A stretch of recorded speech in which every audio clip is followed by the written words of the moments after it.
पिछले एपिसोड में Xiao tau you हाओ को अपने साथ लेकर चली गई थी, लेकिन यू हाओ ने उसकी बात मानने से मना कर दिया था। इसके बाद हम देखते हैं कि वो किसी तरह से वहाँ से बचकर भागना चाहता है, लेकिन अब सियाओ टाओ उसे इतनी आसानी से यहाँ से बचकर नहीं भागने देना चाहती और फिर वो तुरंत उसे सामने से घेर लेती है। जिसके बाद यू हाओ उससे कहता है कि प्लीज तुम शांत हो जाओ, लेकिन इस पर सियाओ उससे कहती है कि मैं अब इसे अपने कंट्रोल में नहीं कर पा रही और फिर वो अचानक से अपने एविल फायर का यूज करके उसे चारों तरफ से घेर लेती है और अब इसी के साथ उसने इसके गर्दन को पकड़ कर लटका दिया था। लेकिन तभी उसे पता चलता है कि यह तो असल में केवल आइस शैडो है और तभी अचानक से यू हाओ इसके पीछे से आकर अपने आइस पावर का यूज करके इसके ऊपर अटैक कर देता है। अब इस तरह से हम देखते हैं कि उसने अपने आइस पावर का यूज करके अपने ट्रैप में फंसा लिया था, जिसके वजह से सियाओ टाओ अब इसके सामने कुछ नहीं कर पाती। फिर वो उसे कहती है कि तुमने तो मेरा हेल्प करने का वादा किया था। तो अब इस पर यू हाओ कहता है कि इसके लिए मेरे पास में और भी अच्छा रास्ता है और फिर वो तुरंत ही इसके ऊपर अपने आइस पावर का यूज करने लगता है। लेकिन इसके बाद भी हम देखते हैं कि यू हाओ इसके एविल फायर के सामने कुछ नहीं कर पाता और फिर अचानक से सियाओ टाओ इसके ऊपर अटैक करके इसे सी के अंदर लेकर चली जाती है। लेकिन इसके बाद भी हम देखते हैं कि यू हाओ भी इतने आसानी से इसके सामने हार मानने वाला नहीं होता और फिर वो तुरंत इसके ऊपर अपने आइस पावर का यूज करने लगता है। जिसके बाद हम देखते हैं कि उसने अपने आइस पावर का यूज करके इस पूरी जगह को फ्रीज कर दिया था और इसके अलावा अब सियाओ टाओ का एविल फायर भी पूरी तरह से शांत हो गया होता है, जबकि यू हाओ इसके दौरान यहाँ पर बेहोश हो गया था।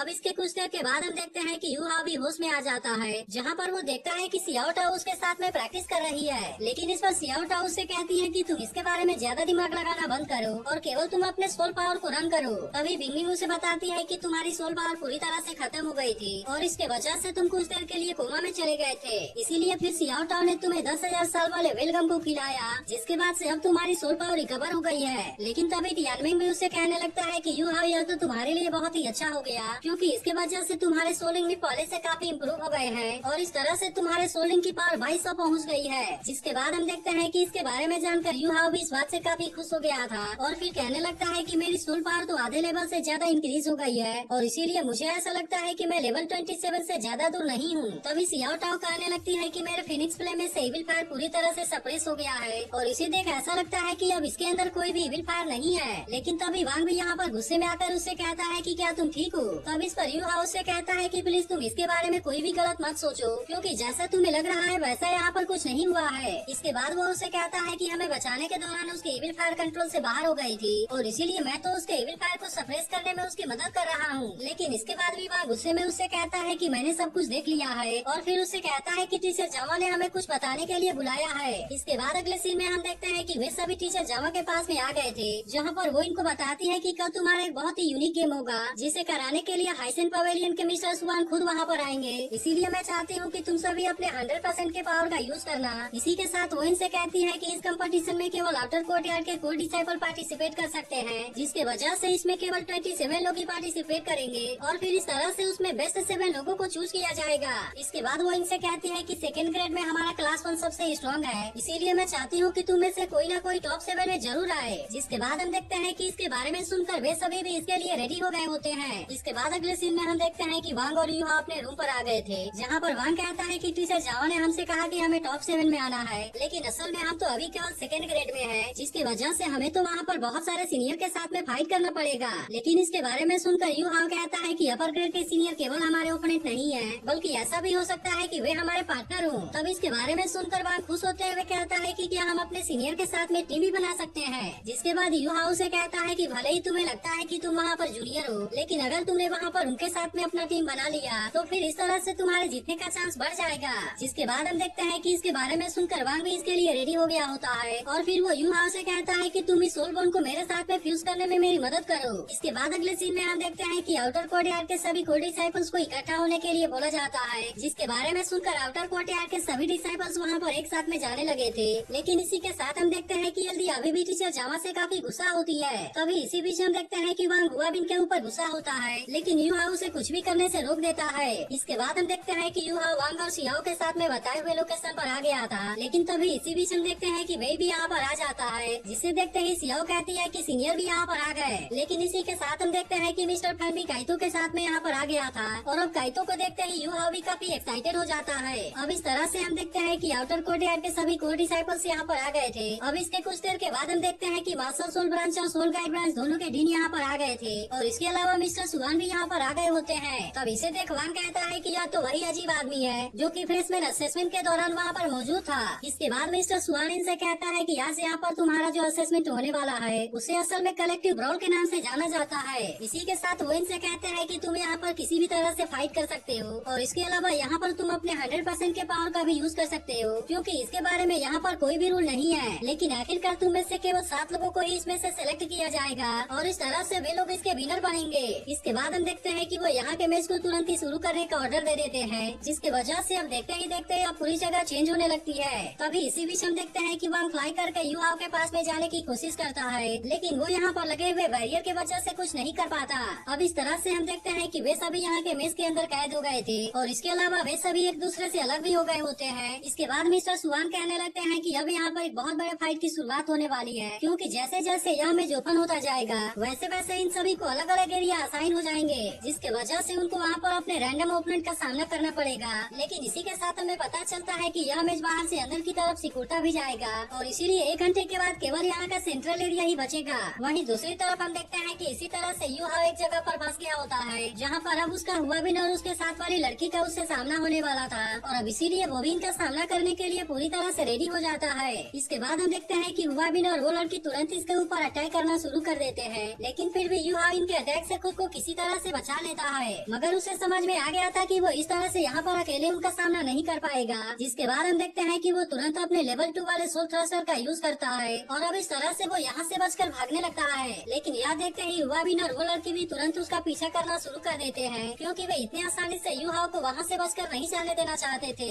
लेकिन उधर यू हाव भी इतनी आसानी से इनके हाथों में नहीं आना चाहता था। जिसके बाद हम देखते हैं कि वो तुरंत इसके लिए अपने सोल गाइड वेपन का भी यूज करना शुरू कर देता है और अब इस तरह से वो इनके ऊपर अटैक करते हुए यहाँ से भागने लगा था। जिसके बाद हम देखते हैं कि हुआ बिन फिर से यू हाव का पीछा करने की कोशिश करता है, लेकिन यू हाव इनके हाथों से बचकर यहाँ से भाग गया था और फिर इसी के साथ वो कहता है कि मैं बहुत ही जल्द तुम्हें फिर से हराऊंगा, लेकिन अभी के लिए मुझे यहाँ से जाना पड़ेगा। अब दीवार के बंद हो जाने की वजह से हुआ बिन भी यू हाव का कुछ नहीं कर पाया था। इसके बाद हम देखते हैं कि यू हाव सबसे पहले वांग को खोजने का डिसाइड करता है और फिर वो इसके लिए अपने मेंटल डिटेक्शन का यूज करने लगता है। लेकिन इसके बाद भी हम देखते हैं कि उसे यहाँ पर वांग के बारे में कुछ भी पता नहीं चलता, जिसके वजह से वह थोड़ा सा परेशान होने लगता है। लेकिन वहीं दूसरी तरफ हम देखते हैं कि बेई का एक लड़के के साथ में फाइट होने लगा था, जहाँ पर वो अपने मेंटिक और मार्शल स्पिरिट का यूज करके इसके ऊपर अटैक करने लगता है। लेकिन इसके बाद भी हम देखते हैं कि वो बेई के सामने ज्यादा कुछ नहीं कर पा रहा था और फिर बेई भी अपने ब्लू लाइटनिंग का यूज करके इसके ऊपर अटैक करने लगता है। लेकिन तभी इसी बीच हम देखते हैं कि एक और लड़का भी बेई के ऊपर अटैक करने के लिए आ गया था और वो भी तुरंत अपने स्नेक स्पीयर मार्शल स्पिरिट का यूज करके इसके ऊपर अटैक करने लगता है। वहीं दूसरी तरफ हम देखते हैं कि एक लड़की अपने shadow demon fox martial spirit का यूज करके ननान के ऊपर अटैक करने लगी थी, लेकिन इसके बाद भी किसी तरह से ननान इसके अटैक से खुद को बचा लेती है और अब इस तरह से वो भी इसका सामना करने के लिए रेडी हो गई होती है। लेकिन तभी इसी बीच हम देखते हैं कि एक और लड़की भी ननान के ऊपर अटैक करने के लिए आ जाती है, जिसके पास में घोषवाई मार्शल स्पिरिट था और फिर वो तुरंत अपने लाइट एट्रीब्यूट वाले सूटियान सनफ्लावर का यूज करके इसके ऊपर अटैक करने लगती है। जिसके बाद हम देखते हैं कि ननान भी बड़े शानदार तरीके से इनके अटैक से खुद को बचा लेती है और अब इस तरह से इनको चकमा देकर यहाँ से भागने में भी कामयाब हो गई थी। वहीं दूसरी तरफ हम देखते हैं कि सियाओ और उसके साथी भी एक सीनियर के अटैक से बचकर भाग रहे होते हैं, लेकिन तभी सियाओ को देखते ही काइतो पहचान जाता है कि यह तो असल में यू हाव की फ्रेंड है और अब इसीलिए वो उसे बचाने का डिसाइड कर लेता है।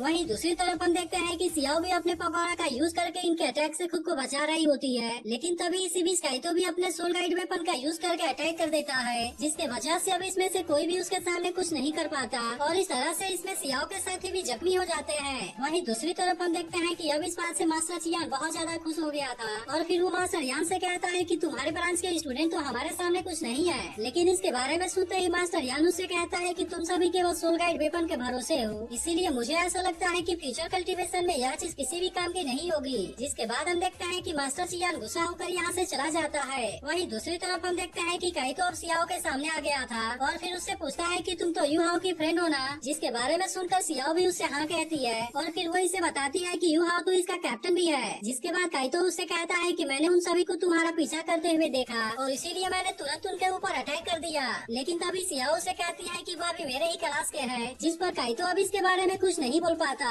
लेकिन अब इस तरह से हम देखते हैं कि वे दोनों लड़के यहाँ से एलिमिनेट हो गए थे और अब इस तरह से यहाँ पर केवल 25 लोग ही बचे हुए होते हैं। तभी इसी बीच हम देखते हैं कि कुछ और लड़के इनके ऊपर अटैक करने के लिए आने वाले होते हैं, लेकिन इसके पहले इनके सामने दीवार आकर इनको रोक देती है। इसके बाद हम देखते हैं कि काइतो इस गलती के लिए सियाओ से माफी मांगता है और फिर अपने तरफ से उसे एक लॉलीपॉप देता है। इसके बाद हम देखते हैं कि वे दोनों भी यू हाव को खोजने के लिए निकल बदल जाते हैं। वहीं दूसरी तरफ हम देखते हैं कि युहा अभी भी वांग को खोजने की कोशिश कर रहा था, लेकिन असल में इस मेज का साइज बहुत ज्यादा बड़ा होता है, जिसके वजह से इसके मेंटल डिटेक्शन की रेंज लिमिटेड हो गई थी। लेकिन इसके बाद भी हम देखते हैं कि वो किसी भी तरह से उसे जल्दी से जल्दी खोजना चाहता था, ताकि इस तरह से वो अपने बाकी साथियों को भी खोज सके। तभी इसी बीच हम देखते हैं कि सेंसी ने वांग चुटियान को हरा दिया था और अब इसीलिए उसे भी यहाँ से एलिमिनेट कर दिया जाता है। अब इस तरह से हम देखते हैं कि यहाँ पर केवल 24 लोग ही बचे होते हैं। वहीं दूसरी तरफ हम देखते हैं कि ननान भी भागते हुए बेई के पास में आ गई थी, जिसे देख वहाँ के चारों स्टूडेंट कहने लगते हैं कि हमें एक साथ में मिलकर इनका सामना करना चाहिए, क्योंकि हो सकता है कि इस तरह से हम इनको बहुत ही आसानी से हरा सके।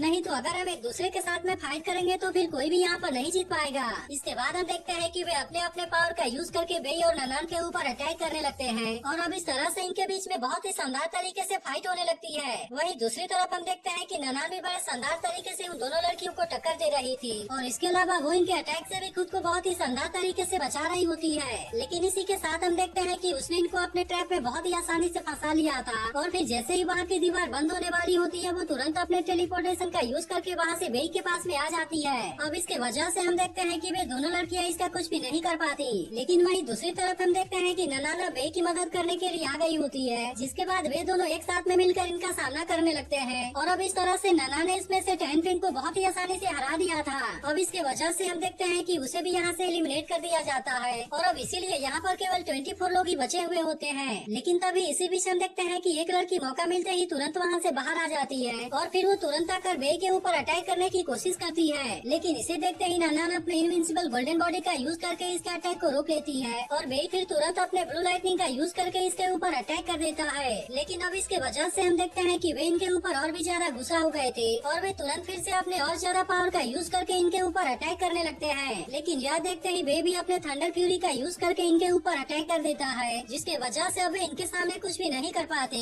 और फिर वे ही अपने थंडर ड्रैगन क्लॉ से अटैक करके लड़के को बहुत ही आसानी से हरा देता है। अब इस तरह से हम देखते हैं कि उसे भी यहाँ से एलिमिनेट कर दिया गया था और अब इसीलिए यहाँ पर केवल 22 लोग ही बचे हुए होते हैं। वहीं दूसरी तरफ हम देखते हैं कि वांग भी भागते हुए एक जगह पर आ गया था, लेकिन असल में वहाँ पर पहले से ही स्पाइडर के बहुत सारे वेब लगे होते हैं और फिर अचानक से एक लड़का वांग के ऊपर अटैक भी करने लगता है, जिसके बाद हम देखते हैं कि वांग भी इसका सामना करने के लिए रेडी हो गया था और फिर वो तुरंत अपने second soul skill butterfly god light का यूज करके इसके ऊपर अटैक करने की कोशिश करता है। लेकिन तभी हम देखते हैं कि उस लड़के ने इसके सामने अपना बहुत सारा वेब लगा दिया था, जिसके वजह से वांग का अटैक इसका कुछ भी नहीं कर पाता और इस तरह से उसने इसके अटैक से खुद को बहुत ही आसानी से बचा लिया था। लेकिन तभी हमें पता चलता है कि इस लड़के का मार्शल स्पीड तो असल में डीमन स्पाइडर है, जिसे देख वांग भी पूरी तरह से हैरान हो गया था। वहीं दूसरी तरफ हम देखते हैं कि मिस्टर सुआन भी इस बात से पूरी तरह से हैरान हो गए होते हैं और फिर वे कहने लगते हैं कि मैंने तो इसे टैंक सेन के पास में देखा था और इसीलिए आज इतने हजारों सालों के बाद यह देखने के लिए मिला है। वहीं दूसरी तरफ हम देखते हैं कि वह किसी तरह से डीमन स्पाइडर के अटैक से खुद को बचाने लगा था, जिसे देख इंडिया टीचर जावा से कहती है कि वांग तो केवल एक छोटा सा बटरफ्लाई है, इसीलिए मुझे ऐसा लगता है कि यह वो उसके सामने कुछ नहीं कर पाएगा।